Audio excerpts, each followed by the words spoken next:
My dear student, welcome to ज़हीरियम academy. Class 12 की chemistry है।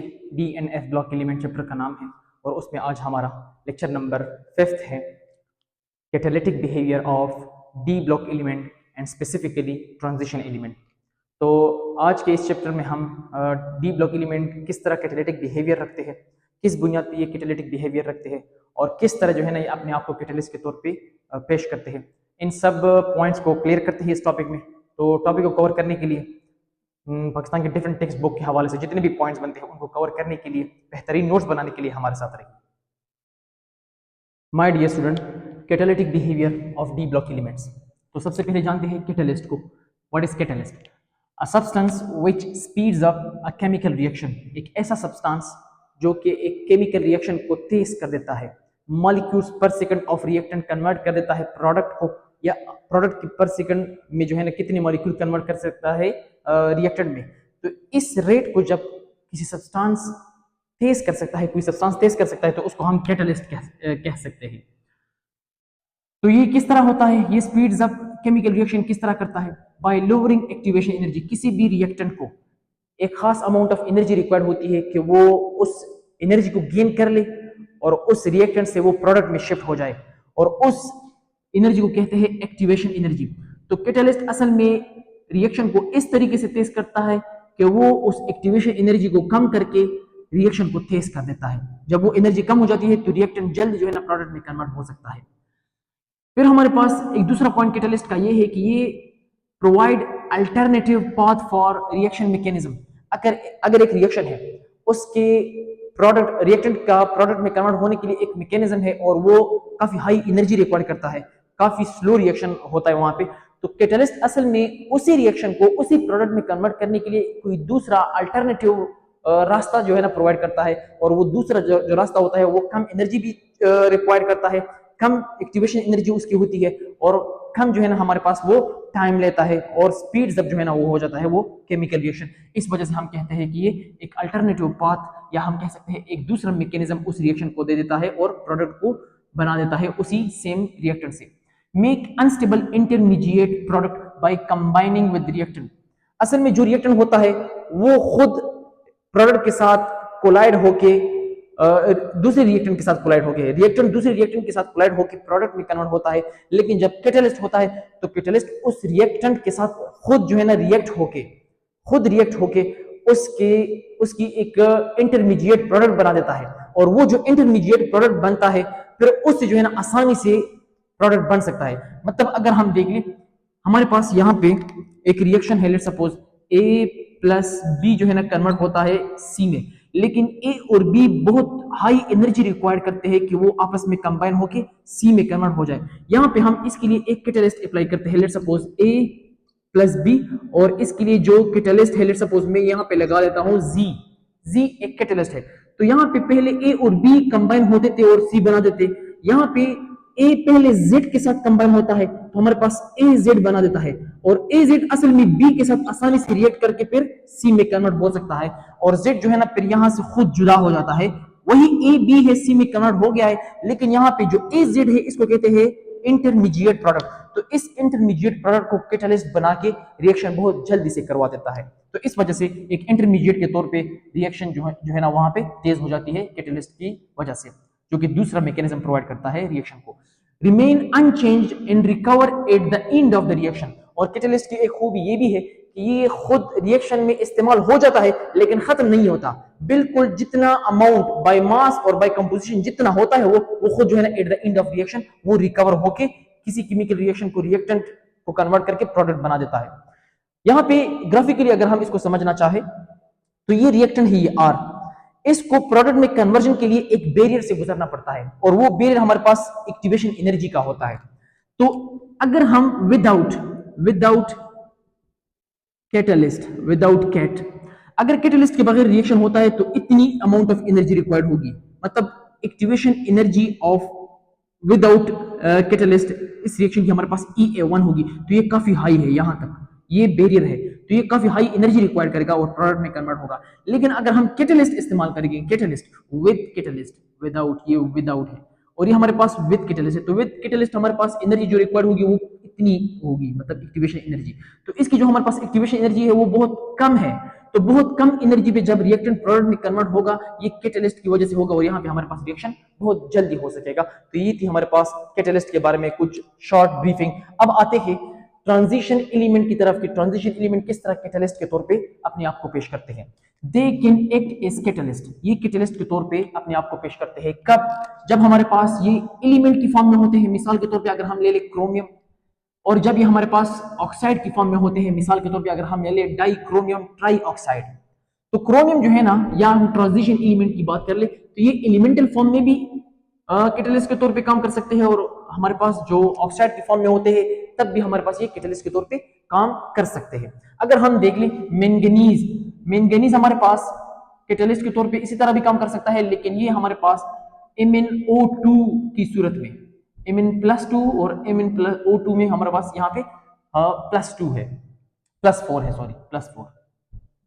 तो यहाँ पे भी हमारे पास मैंगनीज कैटलिस्ट के तौर पे काम कर सकता है। तो बिल्कुल इसी तरह एलिमेंटल फॉर्म में भी और ऑक्साइड फॉर्म में भी जो है ना हमारे पास ये ट्रांजिशन एलिमेंट कैटलिस्ट के तौर पे काम कर सकते हैं। व्हाई डू दे सो, ये इस तरह क्यों करते हैं, क्यों करते हैं और कैसे करते हैं। हाउ, यहाँ पे हाउ भी लिखना चाहिए, हाउ, किस तरह करते हैं ये इसलिए करते हैं बिकॉज दे कैन रिएक्ट, क्योंकि ये हमारे पास रिएक्टिव होते हैं।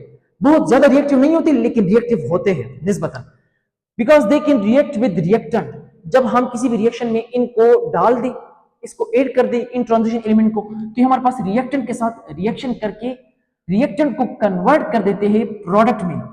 और जब रिएक्टेंट इनके बगैर रिएक्शन करेगा तो एक तरीके से प्रोडक्ट में कन्वर्ट होगा, लेकिन जब ट्रांजिशन एलिमेंट की मौजूदगी में वही रिएक्टेंट रिएक्शन करेगा तो हमारे पास फिर ये अलग रास्ते से प्रोडक्ट की तरफ जाएगा, और इस वजह से हमारे पास फिर मैकेनिज्म कन्वर्ट हो जाता है उसी रिएक्टेंट का, ताकि वो प्रोडक्ट में कन्वर्ट हो सके। तो ये असल में रिएक्टिविटी ऑफ ट्रांजिशन एलिमेंट की वजह से ये कैटलिस्ट के तौर पे काम कर सकता है। और यहाँ पे किस तरह काम कर सकता है, क्यों कर सकता है, इनकी हमने मुख्तलिफ यहाँ पे रीजन दिए हैं। साथ में जो हमारे पास ट्रांजिशन एलिमेंट है इनकी वेरिएबल ऑक्सीडेशन स्टेट होती है। अगर हम देख लें तो विनेडियम की, अगर हम देख लें विनेडियम की +3 है और विनेडियम की हमारे पास +4 है। तो रिएक्शन में अगर किसी रिएक्टेंट को इलेक्ट्रॉन चाहिए होते हैं रिएक्शन को आसानी से करने के लिए, तो ये हमारे पास विनेडियम इलेक्ट्रॉन दे भी सकता है और फिर ये विनेडियम वापस इलेक्ट्रॉन ले भी सकता है। तो इलेक्ट्रॉन की अवेलेबिलिटी को बहुत इजी बनाने के लिए ये रिएक्शन में वेरिएबल ऑक्सीडेशन स्टेट शो करते हैं। रिएक्शन में जब ये रिएक्शन में वेरिएबल ऑक्सीडेशन स्टेट शो करते हैं, इलेक्ट्रॉन को ट्रांसफर करते हैं दूसरे रिएक्टेंट को, तो वो रिएक्टेंट उन्हीं इलेक्ट्रॉन की वजह से वहां पे आसानी से रिएक्शन कर सकते हैं, जिसकी वजह से यहाँ पे हम कह सकते हैं कि वेरिएबल ऑक्सीडेशन स्टेट की वजह से ये कैटलिस्ट के तौर पे काम आ सकते हैं। फिर हमारे पास है vacant D orbital. Vacant D orbital इनमें होता है, इनमें जो हमारे पास N-1 डी ऑर्बिटल होता है, इनमें से जो कैटलिस्ट के तौर पे काम करेगा उनमें जरूर वैकेंट डी ऑर्बिटल होगा, वैकेंट। और वैकेंट डी ऑर्बिटल अपनी तरफ इलेक्ट्रॉन को अट्रैक्ट भी कर सकता है, अट्रैक्ट, और वही इलेक्ट्रॉन फिर दोबारा दे भी सकता है, लूज भी कर सकता है। तो कुछ इंस्टेंट के लिए रिएक्शन को फिजिबल बनाने के लिए, रिएक्शन को कराने के लिए, बॉन्ड को तोड़ने के लिए हमारे पास जो इनमें वैकेंट डी ऑर्बिटल होता है उनसे वो इलेक्ट्रॉन क्लाउड अपने वैकेंट डी ऑर्बिटल की तरफ खींचते हैं, और फिर जब वो बॉन्ड लूज हो जाता है, कमजोर हो जाता है, तो फिर जो है ना वो इलेक्ट्रॉन उसको दे देते हैं। फिर वहां पे हमारे पास ब्रेकिंग ऑफ बॉन्ड होती है और रिएक्शन होने लगता है, जिसकी वजह से हम कह सकते हैं कि वैकेंट डी ऑर्बिटल भी एक रीजन है कि ये अपने आप को कैटलिस्ट के तौर पे पेश कर सकते हैं, जो कि एक मेन रीजन है वैकेंट डी ऑर्बिटल। फिर अगर हम देख ले तो इनकी जो हमारे पास एड्सॉर्प्शन होती है। अच्छा, एड्सॉर्प्शन किस चीज को कहते हैं? एक हमारे पास होता है एब्जॉर्प्शन।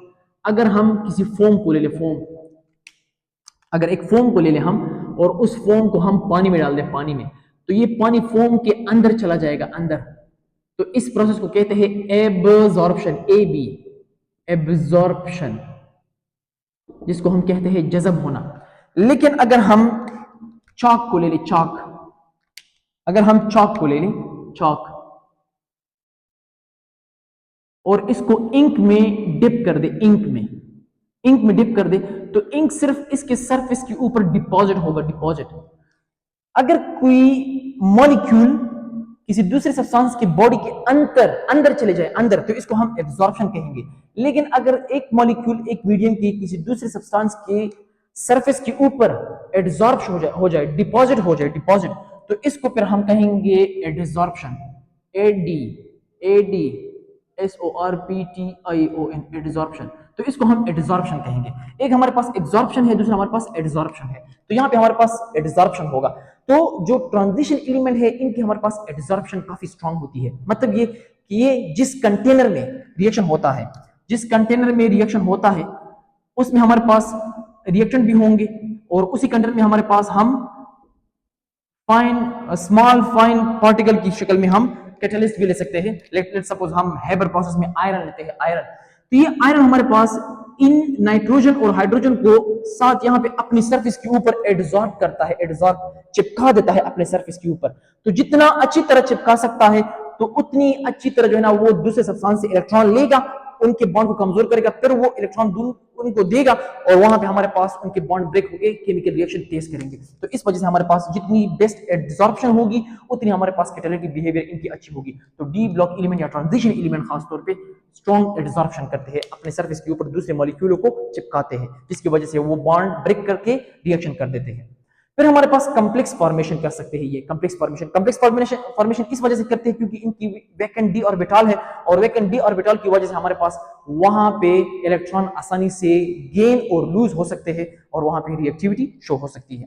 फिर इलेक्ट्रॉन ट्रांसफर, वो भी हमारे पास यहाँ पे डी ऑर्बिटल के वैकेंट होने, वेरिएबल ऑक्सीडेशन स्टेट की वजह से, और कम्प्लेक्स फॉर्मेशन या एब्जॉर्प्शन, इन सब की वजह से हमारे पास इलेक्ट्रॉन ट्रांसफर आसानी से हो सकती है। जब भी इलेक्ट्रॉन ट्रांसफर आसानी से हो सकती है तब हमारे पास ट्रांजिशन एलिमेंट कैटलिस्ट के तौर पे पेश कर सकते हैं अपने आप को। तो इस वजह से हमारे पास ये बेहतरीन कैटलिस्ट के तौर पे अपने आप को पेश कर सकते हैं, चाहे एलिमेंटल फॉर्म में हो चाहे ऑक्साइड फॉर्म में हो।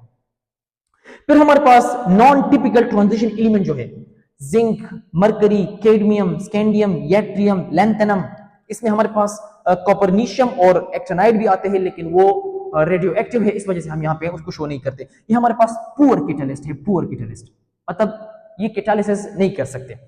फिर अगर हम देख लें यहाँ पे कॉपर +1 और कॉपर +2, ये खास तौर पे हम इस्तेमाल करते हैं कि हम स्पीड अप कर ले रिडॉक्स रिएक्शन को।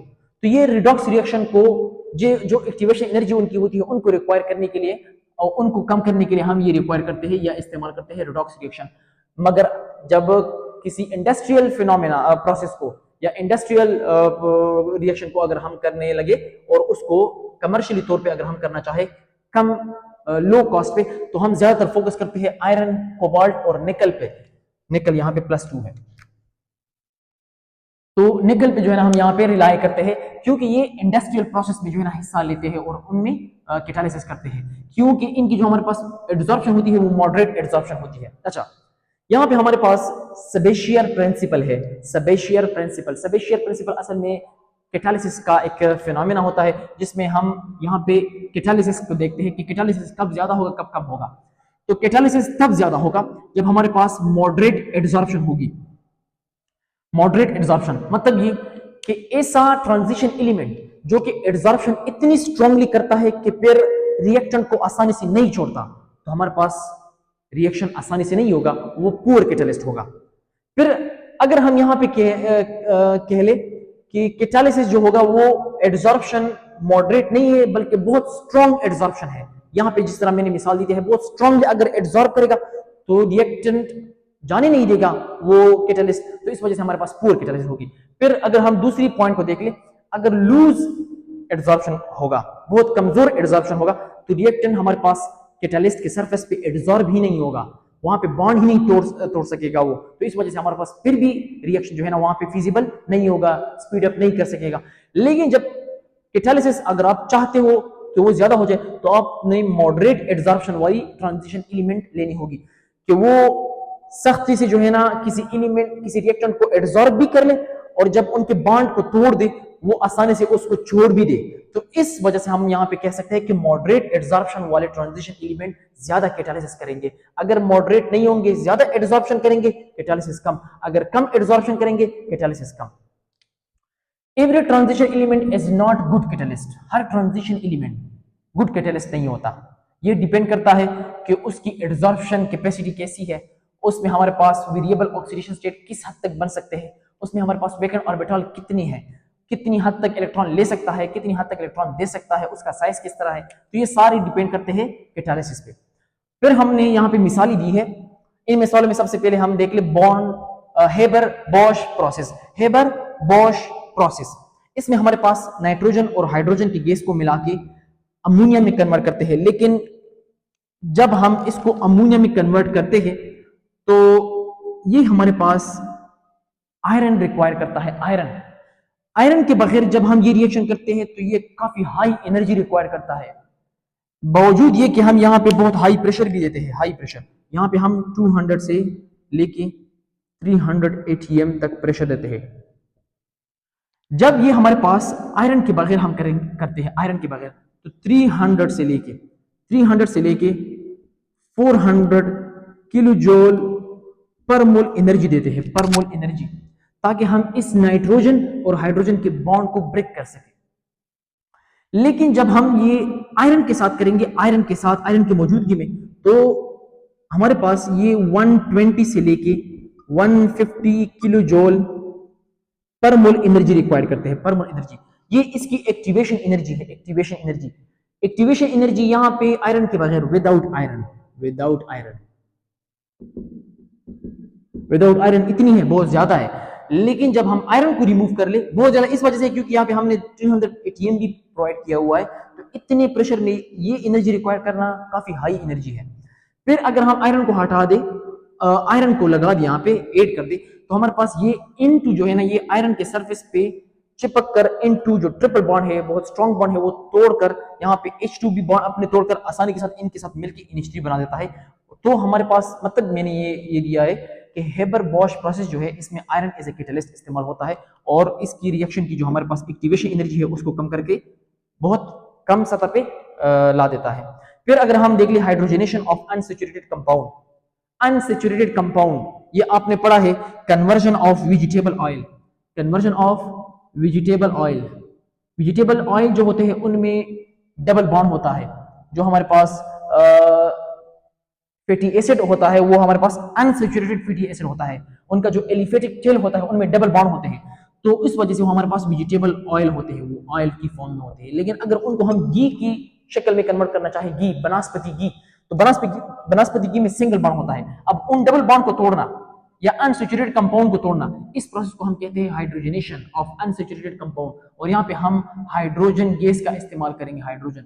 लेकिन डबल बॉन्ड होता है यहाँ पे और हाइड्रोजन ये काफी स्ट्रॉन्ग बॉन्ड होता है, इस वजह से हाइड्रोजन यहाँ पे आसानी से ऐड नहीं होगा। हम यहाँ पे जो कैटलिस्ट इस्तेमाल करेंगे वो निकल या प्लेटिनम इस्तेमाल करेंगे। निकल की मौजूदगी में 250 से लेके 300 डिग्री सेंटीग्रेड टेम्परेचर रिक्वायर्ड होगी, लेकिन प्लेटिनम की मौजूदगी में सिर्फ हम 50 डिग्री सेंटीग्रेड टेम्परेचर देंगे, तो बहुत कम टेम्परेचर हो गया ये दोनों की मौजूदगी में भी। इसके बगैर अगर हम करेंगे तो बहुत ज्यादा एनर्जी रिक्वायर करेगा। फिर वेजिटेबल ऑयल को हम यहाँ पे इसी रिएक्शन के तहत, इसको हाइड्रोजनेशन कहते हैं, बनास्पति घी में कन्वर्ट कर सकते हैं, बनास्पति घी। अच्छा, यहां पे फिर है हमारे पास दूसरा मिसाल, conversion of ethene to polythene. हमारे पास इथीन स्मॉल CH2 मॉलिक्यूल है, C2H4 मॉलिक्यूल है, C2H4, जिसमें हमारे पास कार्बन के दरमियान में डबल बॉन्ड है, तो उसको हम इथीन कहते हैं। तो इथीन बहुत सारे जब आपस में मिल जाए और लॉन्ग चेन बना दे, लॉन्ग चेन, लेट सपोज ये एक CH2, ये दूसरा, तीसरा, चौथा, और इसमें दरमियान में डबल बॉन्ड भी है, C2H4, जिसको हम ये कह सकते हैं इथीन।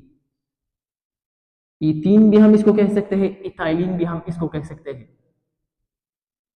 तो इसी तरह ये फिर मजीद CH2 के साथ और फिर C डबल बॉन्ड C और फिर C और फिर C डबल बॉन्ड C, तो हमारे पास डबल, सिंगल, इसी तरह बहुत सारे लॉन्ग चेन बन जाते हैं और इस प्रोसेस को कहते हैं पॉलीमराइजेशन। इस एक यूनिट को मोनोमर कहते हैं। जब इस स्मॉल मोनोमर से लॉन्ग चेन पॉलीमर बनता है तो इसके लिए हमारे पास जो कैटलिस्ट हम इस्तेमाल करते हैं वो है TiCl4, टाइटेनियम टेट्राक्लोराइड। इसी तरह oxidation of SO2 into SO3। अगर हम SO2 को SO3 में कन्वर्ट करते हैं, किस प्रोसेस में? कॉन्टैक्ट प्रोसेस में।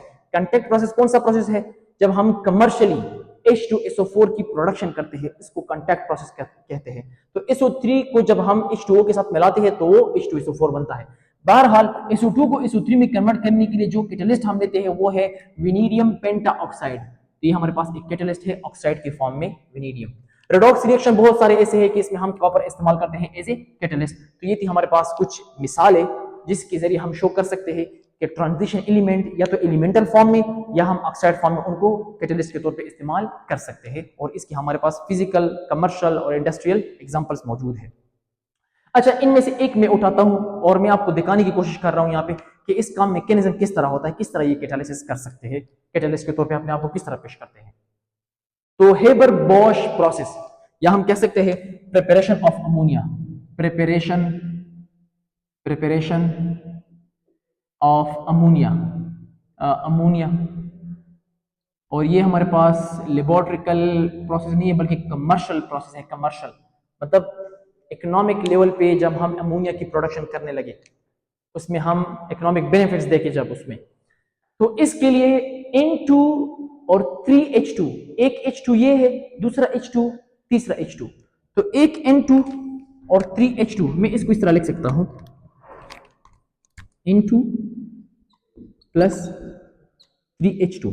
जब हम इसको कन्वर्ट करने लगे 2NH3 में, तो इसके लिए हम जो कैटलिस्ट लेते हैं वो आयरन लेते हैं। आयरन किस तरह, हम आयरन लेते हैं एक कंटेनर में, उस कंटेनर में नाइट्रोजन गैस और हाइड्रोजन गैस को वहां पे ऐड कर लेते हैं।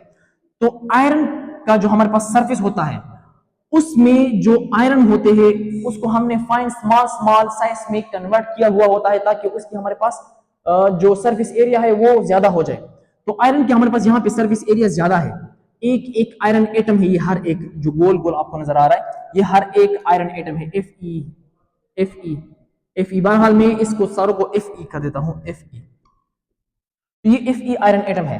तो Fe जो है ना हम यहाँ पे रख देते हैं, और नाइट्रोजन जो है ना यहाँ पे ये बॉन्ड तोड़ना बहुत मुश्किल काम है, इस वजह से हम यहाँ पे ये कैटलिस्ट लेते हैं। हाइड्रोजन तो आसानी से तोड़ सकते हैं हम हीट के जरिए से, कम हीट के जरिए से, लेकिन नाइट्रोजन की 3 बॉन्ड को यहाँ पे 1 सिग्मा और 2 पाई इसको तोड़ना मुश्किल होता है, जिसके लिए हम यहाँ पे आयरन एज ए कैटलिस्ट लेते हैं। तो आयरन यहाँ पे हम लेते हैं, और आयरन यहाँ पे इसके साथ जो वैकेंट डी ऑर्बिटल है आयरन के साथ Fe, इसके डी में 1 2 3 4 5, तो Fe+3 में अगर हम देख ले यहाँ पे S से 2 इलेक्ट्रॉन निकल जाते हैं, और जो हमारे पास डी होता है इससे भी जो है ना हमारे पास एक सिंगल इलेक्ट्रॉन होता है, उससे भी इलेक्ट्रॉन निकल जाता है। इसमें सिंगल सिंगल सिंगल और यहाँ पे डबल इलेक्ट्रॉन। तो इसके पास 2 वैकेंट ऑर्बिटल है, 2, एक S है और 2 हमारे पास, एक हमारे पास D है।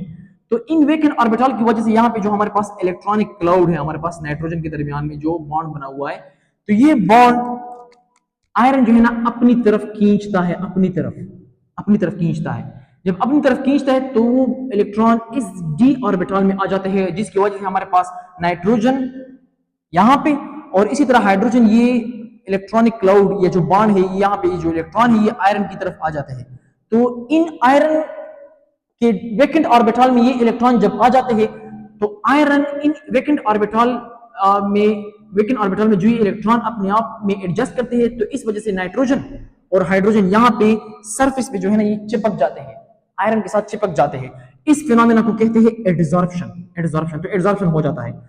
तो जब ये एडसॉर्प्शन होता है तो वो इलेक्ट्रॉन जो क्लाउड होता था पहले, वो बॉन्ड था असल में, तो उस बॉन्ड पे काफी टेंशन पड़ चुका है, जिसकी वजह से वो बॉन्ड यहाँ पे टूट गया है। यहाँ पे ये बॉन्ड यहाँ पे टूट गया है। जैसे ही ये बॉन्ड टूट गया है तो नाइट्रोजन फिर इलेक्ट्रॉन डिविजन बन जाएगा, जिसकी वजह से वो खुद फिर अपनी इलेक्ट्रॉन आयरन से दोबारा लेगा, हाइड्रोजन अपने इलेक्ट्रॉन दोबारा लेगा अपनी इलेक्ट्रॉन आयरन से, जिसकी वजह से यहाँ पे हाइड्रोजन यहाँ से उड़ जाएगा, यहाँ से हाइड्रोजन उड़ जाएगा, यहाँ से हाइड्रोजन उड़ जाएगा। तो एक नाइट्रोजन इस हाइड्रोजन के साथ, इस हाइड्रोजन के साथ, इस हाइड्रोजन के साथ मिल जाएगा, और ये नाइट्रोजन और 3 हाइड्रोजन यहां से उड़ जाएंगे। तो जो मेन रोल प्ले किया है इस फॉर्मेशन में, ये असल में इस आयरन ने पेश किया है, ये जो हमारे पास ग्रीन कलर का नजर आ रहा है, ग्रीन कलर का आयरन, तो इसने ये मेन रोल प्ले किया है कि इसके दरमियान में जो बॉन्ड मौजूद थे उनको अलग कर दिया है इन्होंने, और इनको नेक्स्ट बॉन्ड के लिए रेडी कर दिया है। अगर आयरन यहाँ पे ना होता तो यहाँ पे इनको तोड़ने के लिए काफी हीट हम दे देते। तो आयरन जो है ना इस नाइट्रोजन को अलग करके नाइट्रोजन 3 हाइड्रोजन के साथ मिलके ये NH3 बना देता है। ये N है, ये एक N, ये H, ये एक NH3 मॉलिक्यूल बन गया है, एक NH3 मॉलिक्यूल। तो यहाँ पे 2 NH3 है, तो इनमें से एक हमारे पास ये हो गया।